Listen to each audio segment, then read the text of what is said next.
3X manolotra anao ny vaovao.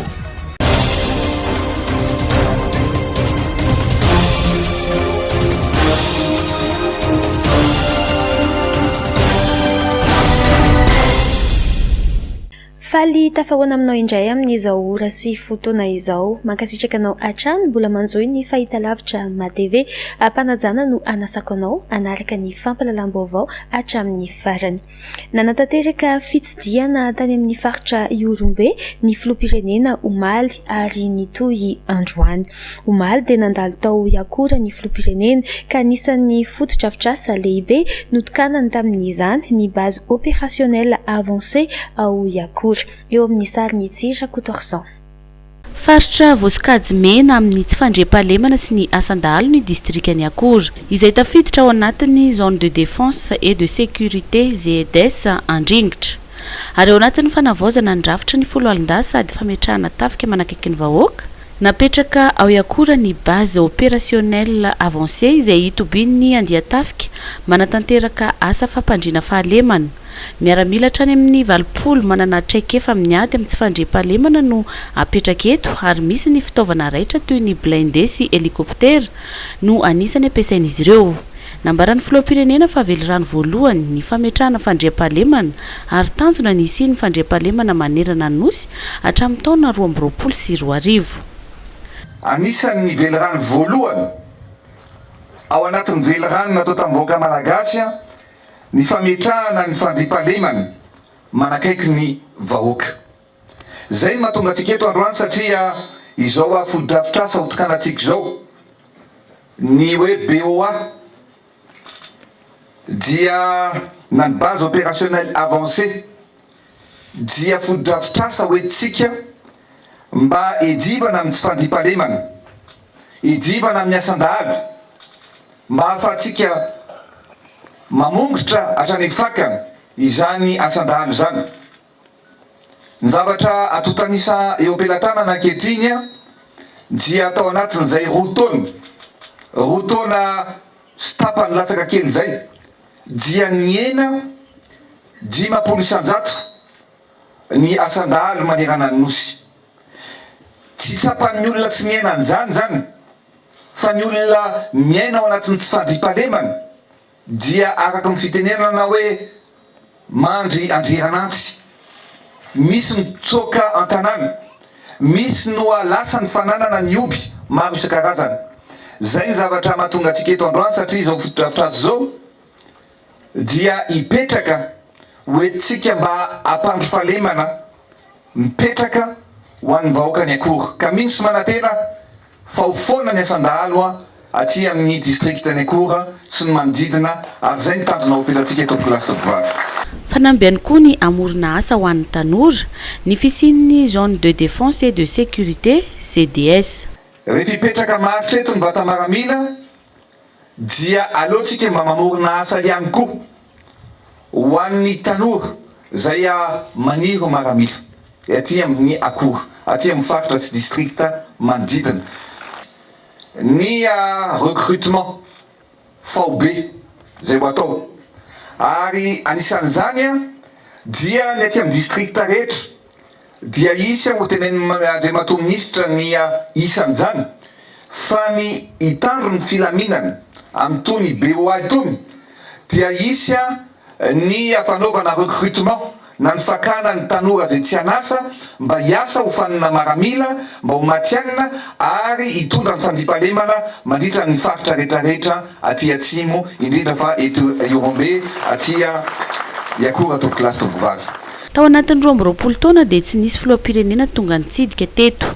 Maro ny foto-drafitrasa sy ny tetikasa ho tanterahana eto Iakora ary anisan'ny lohalarana amin'izany ny fanamboaran-dalana. Nahazo ihany koa trano-pokon'olona ny distrikan'ny Akora. Rehefa avy tao Iakora dia niazo ny ranohira ny filoha ary nitokana CSB2 manara-penitra izay vao vita sy fizarana jiro azavana.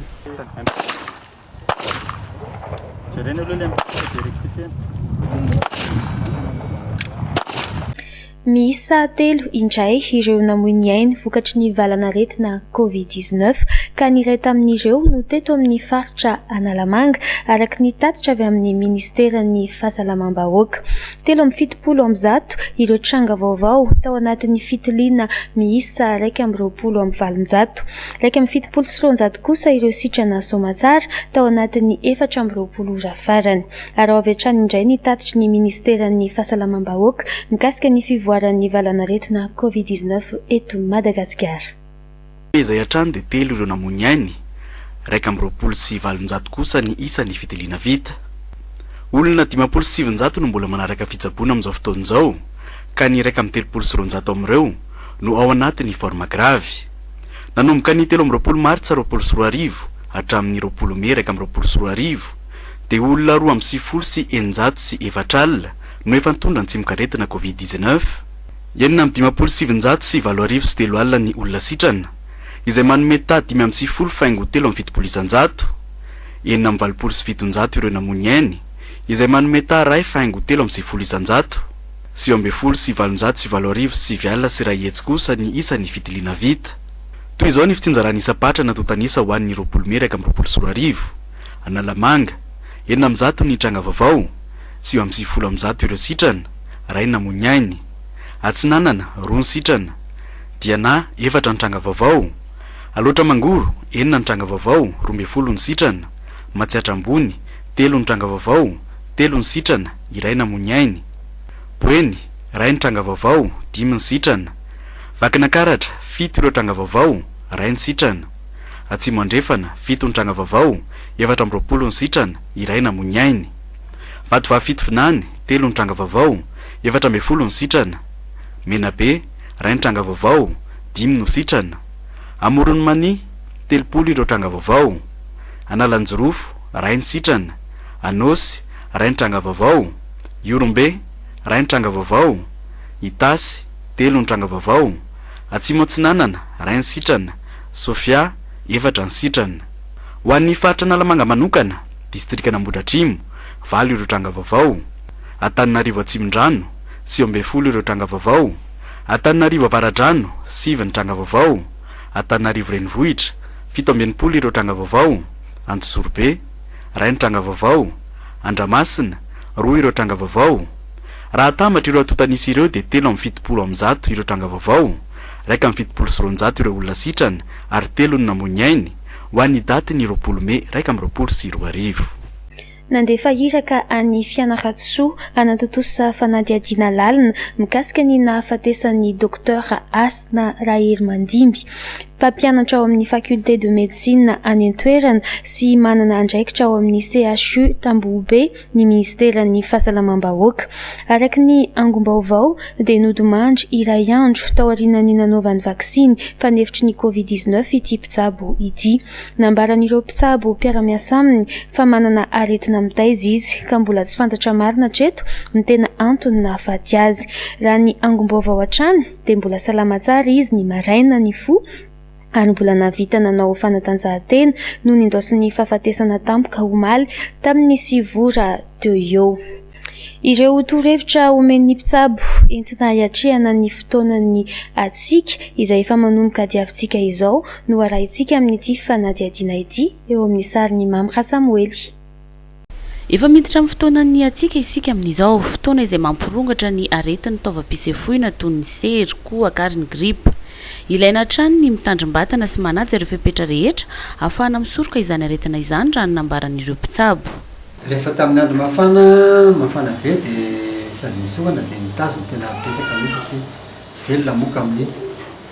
Rehefa andro avorana dia ao koa izany aretin-kibo satria betsaka vokatra manga sy ny sisa. Voankazo dia ny olona tsy manana rehefa ny ankizy dia marary ny kibo.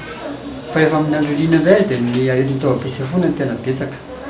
Manomboka amin'ny serisery madinidinika, ny kokoaka, ny gripa hozy tsika. Gripa mety maharendoa, mitsakitsako vantaolana, malaikomana sy ny sisa. Isaky ny andro mangatsika ny tena fietsehan'ny gripa.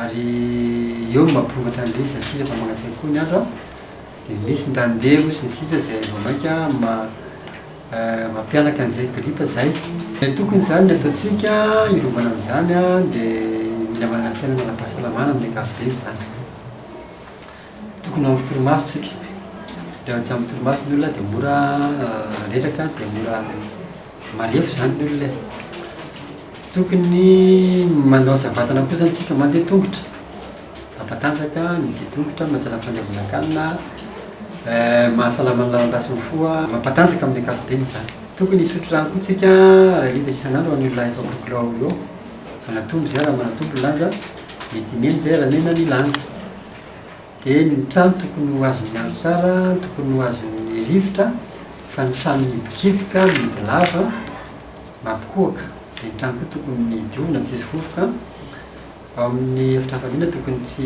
be fanaka loatra ny hoaniny any ambanivohitra ny indrindra indrindray le miaramiana biby any ambanindrena biby omby kisoa akoho dia le gorodona le gorodona le fofona avy any ambany zany miakatra makaty ambony daholo dia mampikoaka ireny na any amin'ny efitra hafa le biby zany fa tena tokony trano hafa mihitsy ny biby ilaina ihany koa ny mihinana sakafo ara-pahasalamana hanampiana sy ampatsara ny hery fiarovana indrindra entina miatrika izao fisiany valana retina izao tokony sakafo ara-pahasalamana no hoanina hitana ny sokajy-sakafo telo amin'ny ankapobeny a ny anankiray bokoty inona na ny hery fanorenana atin'izany zany ny hena ny atody ny trondro ny hazan-dranomasina ny hazan-dranomasina ny soja ohatra faharoa hitana ny lipida sy glucide ny asan'ireo dia manome hery sy manome hafanana vary lo larana amin'izany ny hanin-kotrana dia reny mofo ireny misy farinina dia ny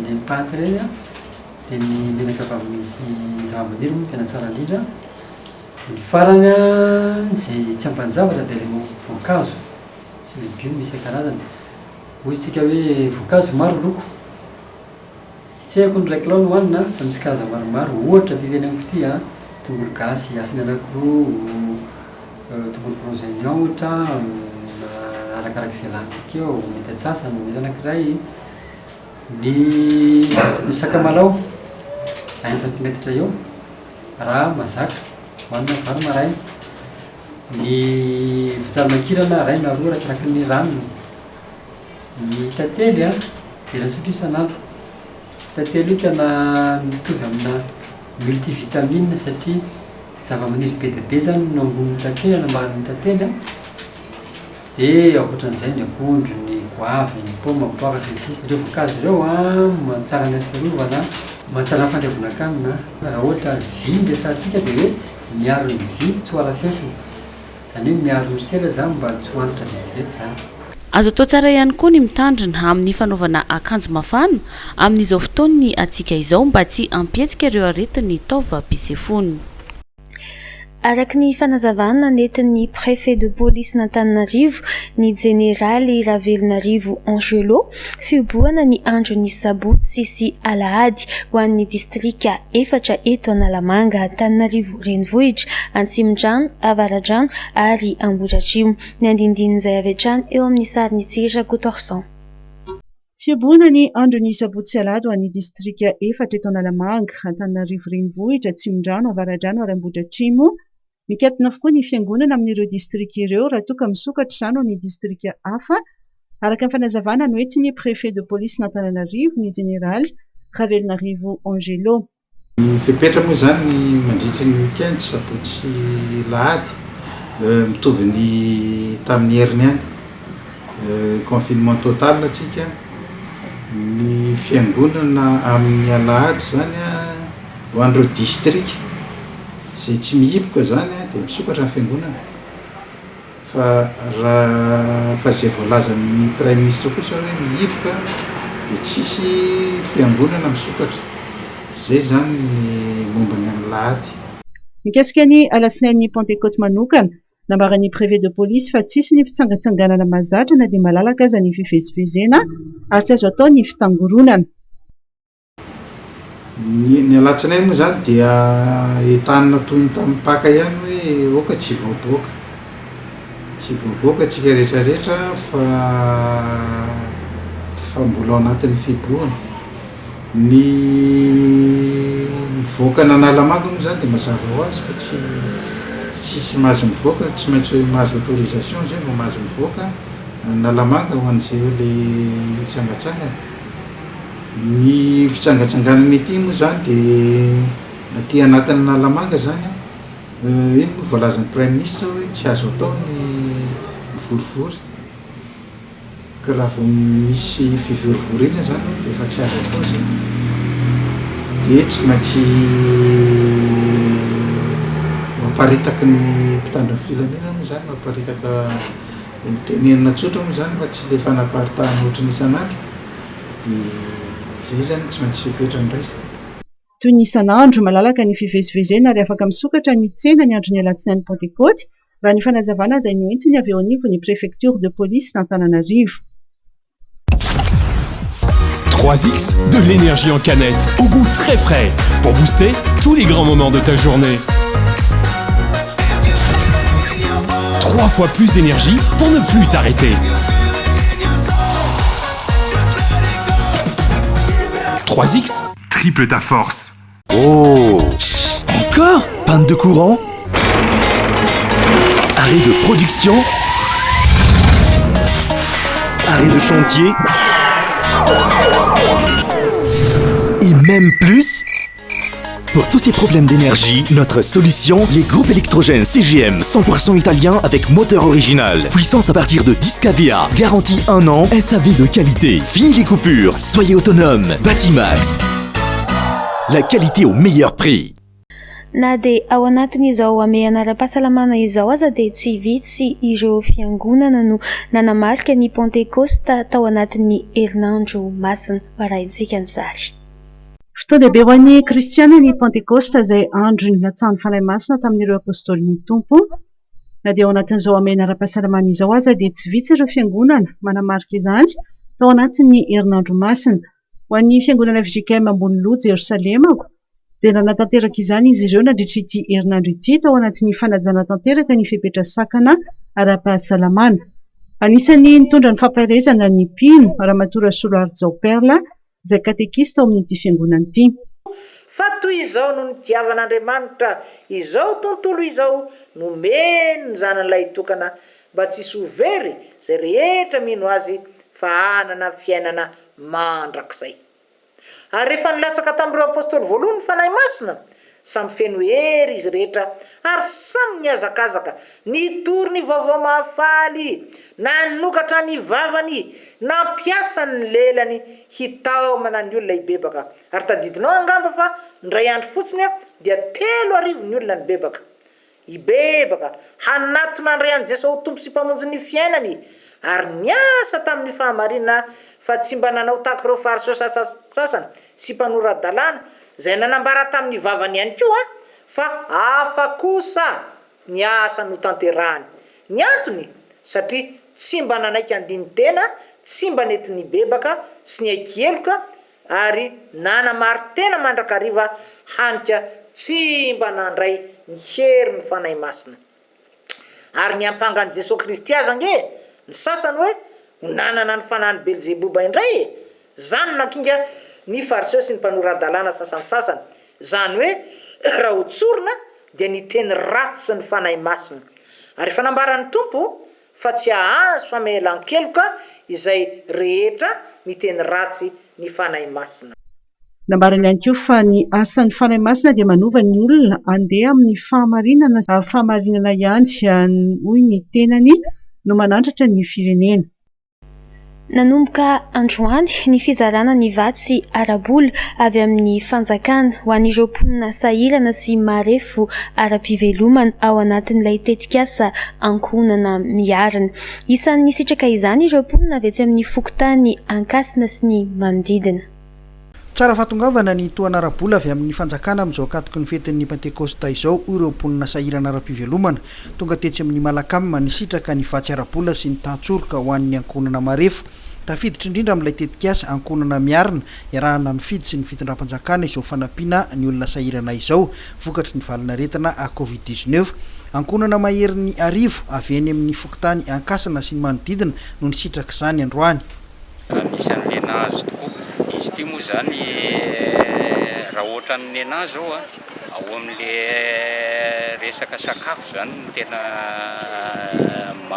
ampiasako anazy satria za amin'izao tsy anasa dia tsisy fidiram-bola mihitsy zany asasakely majinijinika fotsiny mahita hoe zavatra mpanaovinaoviny olona ohatran'izany dia le izy koa moa zany le raha etsy ariary ohatrany tsy hita be ny any satria ny tena manofatrano a ny fatranoko zao 20 alina ariary isam-bolana dia tsy hita mihitsy zany hoe ho ampiasaina le izy dia inona indray no anaovana sakafo sy ny zavatra majinijinika ao an-trano dia raha ohatran'ny anahy aloha zao dia izay mihitsy hoe zao zao dia efa mieritreritra ny vidy vary menaka sy ny karazany zany.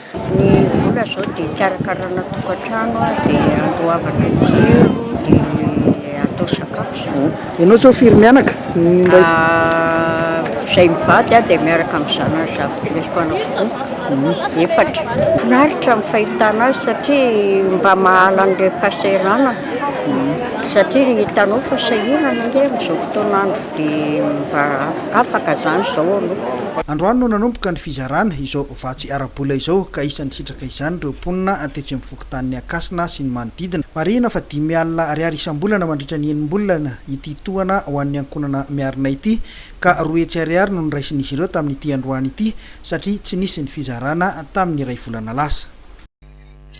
Nambaran'ny sekretera jeneralin'ny CSAEM fa miaina ao anatin'ny fahasahiranana ny mpiasam-panjakana ary ezaka tanterahan'ny birao vaovao ny tondra ny etaetan'ny mpiasam-panjakana vola ravoavy sy tsira Kotorsan. Ny fanatsarana ny tontolon'ny asa-panjakana ary fampivelarana ny sosialy no anisan'ny asa imason'ny CSAEM izay vovonany ireo sindikany mpiasam-panjakana eto Madagasikara. Nambaran'ny sekretera jeneraly ny CSAEM fa miaina ao anatin'ny fahasahiranana ny mpiasam-panjakana ary ezaka tanterahan'ny birao vaovao ny tondra ny etaetan'ny mpiasam-panjakana ary ampifanandrify izany amin'ny vina sy tetikasan'ny filoham-pirenena. Ainga vaovao ataonay zany dia voalohany indrindra aloha dia ny fanaraha-maso ny fanatsarana ny mpiasam-panjakana. Misy zavatra efatra tokony ho fantatritsika dia ny fahasalaman'ny mpiasam-panjakana, ny karama amin'ny mpiasam-panjakana, ny fiarovana amin'ny mpiasam-panjakana ary ny fampivelarana azy amin'ny lafiny ara-sosialy. Zay ny zavatra efatra zay aloha ny fototra lehibe indrindra. Mikasika ny asa tokony ho ataonay eo ny fanaraha-maso eny anivon'ny mpiasam-panjakana rehetrarehetra rehefa mety ministera avy any amin'ny ambony indrindrany ka midina aty amin'ny ambany indrindra. Ny membre ato anatin'ity syndicat confédération ny syndicat des agents de l'État ty anara-maso na izy na iza ka atsona hoe mpiasam-panjakana amin'ny fomba fiasa. Ohatra miavinavina, tsy mandray olona, ratsy toatra, mampijaly mpiasa, mety koa hoe mamotika ny asan'ilay mpiasa ny avenirany mihitsy. Eto tsy misy anavana rehefa manomboka androany tsy misy anavana fa na iza mpiasam-panjakana dia hoarahanay maso. Anisan'ny fomba fiasa entin'ny birao vaovao amin'ny CSAEM ny fahitsiny araka nambaran'ny sekretera jeneraliny. Izay rehetra olona efa teo raha ohatra efa teo ianao ka tsy navita zavatra dika zay tsy hoe ratsy ianao fa ny zavatra rehetra manana fotoana mifandimbo ny zavatra rehetra. Amin'izao fotoana zao zany tsy mikaikaiky. Indraindray misy olona zao manao akanjo jesta be mpiasam-panjakana miafina ao anatin'le akanjo fotsiny fa ny trano idirana varavarana ohatran'ny fisoko. Ny karama mpiasam-panjakana mangidy be dia tsika tsy afaka tonga dia forcé amin'ny fanjakana hoe ataovy an'izao na ataovy an'izao fa zay le hoe vina sy rindran-damina. Inona ny hevitra fa za mino fa raha re ampitondra zao resaka teneniko zao fa anao zavatra izy amin'ny mpiasam-panjakana fa tsy hoe miantso amin'ny télé dia forcéna hoe misy droity aminay ka ataovy an'izao hoe na ohatra raha za filoto tonga dia sy manaiky an'izany satria mila mifanaja dia ny mpitondra ihany koa mila mihaino tsara. Eny anivon'ny ministera mbola verika any ity mety tsy le ministre, mety tsy le premier ministre, mety tsy le filoham-pirenena reo foana no hogahokany eo raha tsy zao hoe fa mety misy eo ambaniny eo tena voalavo dia zay no fongorotsika zay. Niona voalohany tamin'ny mpanao gazety androany sy teny amin'ny 67 hektara ireo mpikambana vaovao anatin'ny birao misana ny fitantanana ny CSAEM izay vovonany ireo sindikany mpiasam-panjakana eto Madagasikara. Ferana 5,7 ariary ny vidin'ny farany ambany amin'ny lavanila manta hatramin'ny fotoana hipetrahan'ny filan-kevitra nasionaly miahy lavanila. Araka ny fanambarana izay navoakan'ireo solombavam-bahoaka IRD omaly teny amin'ny lapany Tsimbazaza. Vola Ravoavy sy Tsira Kotorsan.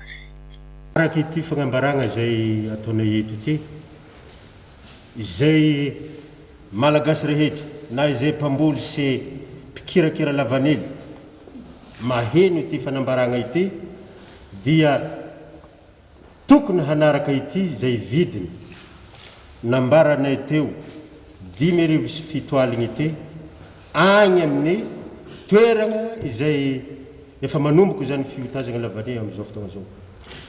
Raha ohatra ka sanatriny vava misy alem-panahy hijotso ambanin'io 5,7 aligny ariary io dia ambaranay eto fa fanambakana tantsaha malagasy izany fihetsika zany. Araka ny zavatra nresahinay teo 5,7 aligny ariary no vidin'ny lavanila mètre farany ambany. Dikan'izany miankina ny amin'ny fanapahan-kevitry farany ny filan-kevitry nasionaly momba ny lavanily ivoaka daholo zany ny toromarika rehetra mba ahafahana miaro ny vidin'ny lavanily. Na zany na tsy zany satria efa matoa ny lavanily amin'izao fotoana zao dia miantso ny tompon'andraikitra na ny fokotany na ny mpitany filaminana indrindra ny fokon'ologno agny fotony raha ohatra ka misy dina ifampifeheza mba hierovana zany tsy fangalaran'olo zany lavanily zany dia entanay solombavam-bahoaka zay tompon'andraikitra rehetra zay mba handrainy andraiky ny feno ka tsy ho avela ho simbasimbatiny mpanao ratsy ny vokatra ny tantsaha malagasy indrindra ny lavanila eto amintsika. Anaraka ireo vaovao tapatapany isika izao. Navoaka ofisialy tao amin'ny tranopokon'olona ao Antsirabe ny lisitrireo mpampianatra FRAM izay voaray ho mpiasa mpanjakana. Nisy ny fimemenonana manoloana izany. Totosa tao anatin'ny infirmerie de garnison Antsiranana 1 ny fanaovana vaksiny fanefitry ny COVID-19 ho an'ny mpitandro filaminana. Ombireno ndraofiny dahalo ary olona misy 530 nalaina keriny tao Morafeno, Anjomara Martina, distrikan'ny Mandoto Omaly tokony tamin'ny 12 ratoandro teo. Araka fampitam-baovao dia dahalo misy 12 lanina nanafika ny tanàna nirongo fitaovam-piadiana mahery vaika.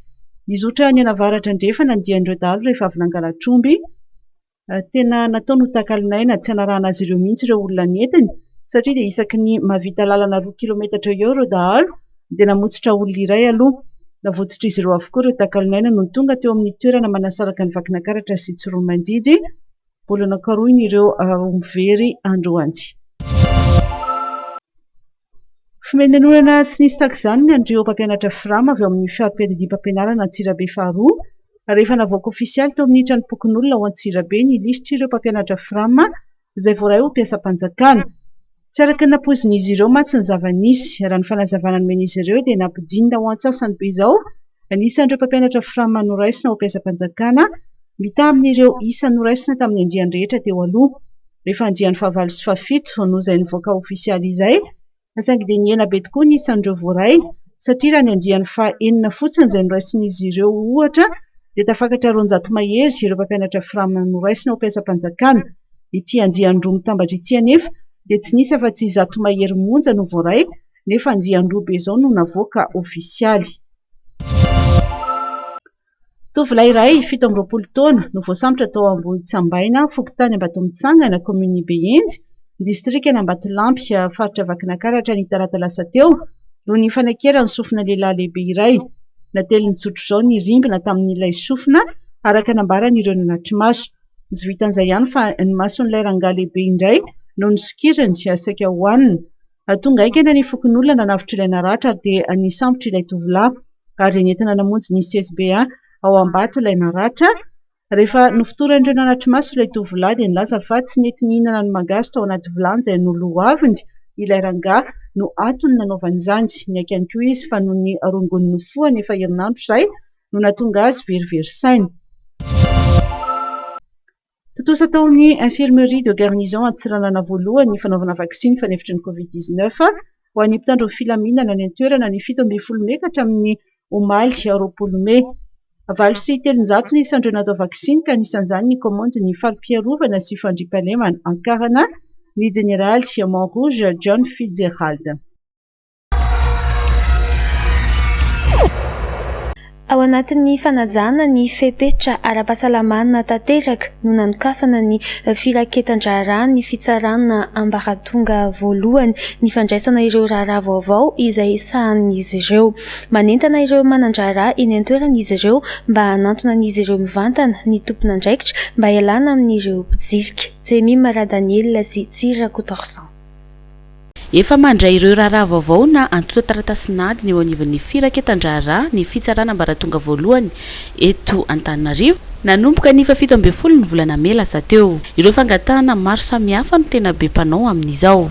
Tena ao anatiny hoe mbola mandeha tsikelikely zany, mbola tsy dia tena misy loatra moa zany fa ny resaka pension de retraite reny ihany koa zany le fangatahana lalana isolo tena olona tsy salama na reny olona izay tafajanona ny amin'ny faritra ireny zany, reny ihany koa zany anisan'ny betsaka mangataka zany amin'izao fotoana izao. Manentana ireo olona anao taratasy sy manan-draharaha atao amin'ny fitsarana ihany koa ny eo anivon'ny firaketan-draharaha mba hanantona mivantana ireo tompon'andraikitra hialana amin'ireo mpijirika. Isika izay manan-draharaha miditra eto anivon'ny zalam-pampitsarana izany dia tokony hanaja ihany koa ny fepetra ara-pahasalamana rehetra, ny fandaminana rehetra izay napetraka ho antsika mba hiarovana amin'ny fiparitana izany valanaretina izay rahantsika malala fa tena mbola ao anatiny tanteraka mihitsy isika amin'izao fotoana izao. Ao anatin'ny fanajana ny fepetra ara-pahasalamana tanteraka no anatanterahany firaketan-draharaha ny asany amin'izao fotoana izao. Manao antsoavo amin'ny fitondram-panjakana sy ny tompon'andraikitra ny mpitatitra sy ny mpandraharaha any Ambatondrazaka sy ny faritra Alaotra iny. Fotoana ny fijinjam-bary izao satria efa masaka ny vary. Misedra olana nefa ireo mpamboly amin'izao fotoana izao noho ny tsy fisian'ny mpijinjavary izay avy any amin'ny faritra Vakinakaratra no akamarony noho ny fikatonan'ny lalana. Eo amin'ny sary ny Mamra Samuely. Mangataka ny anokafana ny lalana ireo mpitatitra mampitoy ny zotra miazo any Ambatondrazaka sy Andilamena iny. Tsy ny avy eto Analamanga makany amin'iny faritra iny ihany fa hatrany Antsirabe faritra Vakinakaratra iny. Antony miankina amin'ny fiainan'ny malagasy sy ny hoavin'ny vidim-piainana no anaovan'ireo mpitatitra antsoavo amin'ireo mpitondra mahefa sy tompon'andraikitra. Raha ny fanazavan'izy ireo dia efa matoy ny varany aloatra saingy tsy afaka mijinja ireo tompony noho ny tsy fisian'ireo mpijinja vary. Isa-taona mantsy dia mpijinja vary efa maty-anina sy zadraharaha any amin'iny faritra Vakinakaratra iny toy ny any Ambatolampy, Antanifotsy no manao ny asa fijinjam-bary any Ambatondrazaka. Rehefa dito vary eo fangalana indreo zany any Antsirabe, Ambatolampy, Antanifotsy. Zay ireo no taterinay makany. Isa-taona zay matatitra an'ireo foana fa tamin'ity tsy navena fanjakana tatitra an'ireo tsany tamin'ity.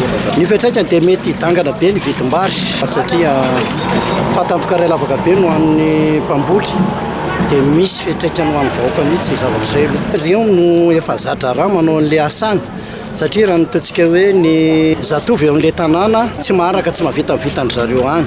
Fa izy ny efa zatra raha mpanao an'isa ataony isa-taona. Ny antsavo aloha ho anay mpitatitra aloha dia tsara raha ny sokafan'ilay lalana aloha amonjena maika dia maika an'ilay zavatra tokony vita amin'ilay tokony sasasasa tokony atao amin'ilay raharaha satria tsy vita n'ilay mihitsy ilay raharaha be dia be Ambatondrazaka amin'izao. Ny antsoavo tokony fitondram-panjakana zany dia sokafan'ny lalana aloha. Izay angambany aloha raha mba azo atao satria tetra zavatra be dia be sy lalina be dia be ny fiainam-bahoaka ilay izy tompoko. Mpamokatra vary indrindra na sopitra Madagasikara ny faritra Alaotra Mangoro ka raha izao zava-misy izao no tsy andraisana vahaolana dia hiteraka olana goavana ary mety hiteraka fiakaran'ny vidim-bary mihoapapana izany. Raha tsy haivina moa nisy ny fikatonan'ny faritra noho ny amiana ara-pahasalamana sy ny valanaretina Covid-19 tamin'ny taon-datsa saingy nisy ny fepetra manokana tamin'ny fitanterana ireo mpijinja vary ireo tany amin'ny faritra Alaotra Mangoro sy ny fampodiana azy ireo avy eo. Mbola isan'ny olan'ireo hôpitaly mandray ny reny sy ny zaza na ny maternité nisy fahampian'ny couveuse andraisana an-tanana ireo zazateraka tsy ampy volana na mila fanaraha-maso akaiky. Anampy ny fandraisana an-tanana ireo zaza ireo ny fifanaraha-piara-miasa eo amin'ny fondation Action sy ny hôpitaly Pavillon Sainte-Fleur izay natao sy ny omaly raha tetsy amin'ny hôpitaly Pavillon Sainte-Fleur Jemima Daniel sy Tsirakotorsan.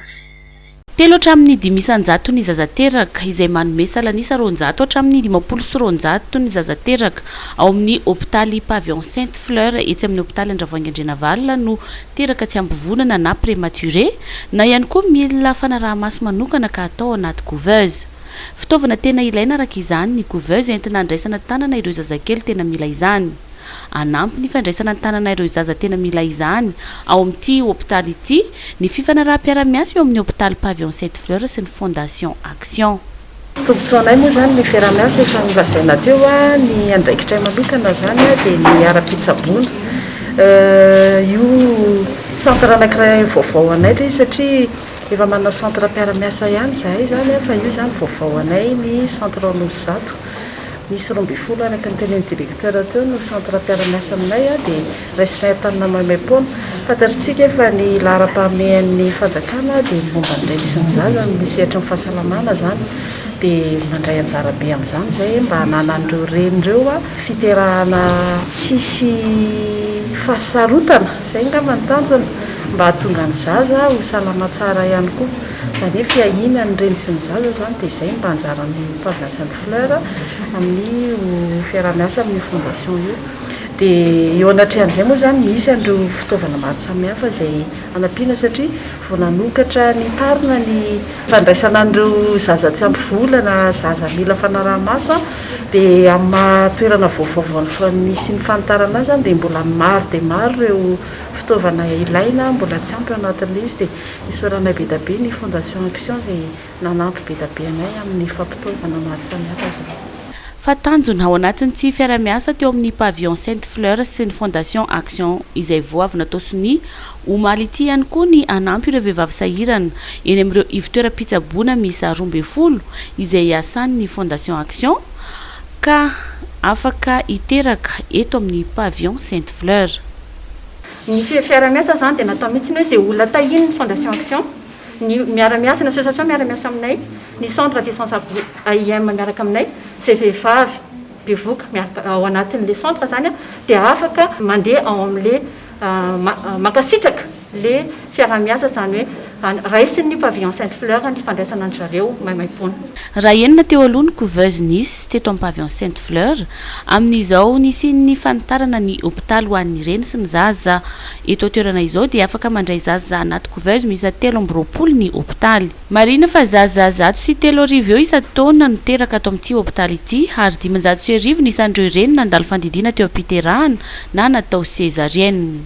Miakabidy isan'andro ny vidin'ny atody raha ny hita tetsy amin'ny tsenan'ny atody Antomadinika indrindra amin'izao akatoky ny fetin'ny Pentecosta izao fanadiadiana Norbert Rakotomalala. Mitobaka ny atody eto Antomadinika miakabidy isan'andro nefa ny hatrany ny vidin'ny atody hoy ireo mpivarotra raha 700 ariary no mora indrindra ka hatramin'ny 700 ariary ny lafo indrindra teo aloha dia tafakatra hatrany amin'ny 700 ariary no mora indrindra amin'izao akatoko ny fety izao ary efa tafakatra 700 ariary ny lafo indrindra ratsy ny tsena hoy ireo mpivarotra. Ny atody miakatra nefa mividy sapry fanao batao dia ny épicerie ireny zany zao ny tena mpanjifa aminay dia miafatratra mandefa any amin'ny faritany.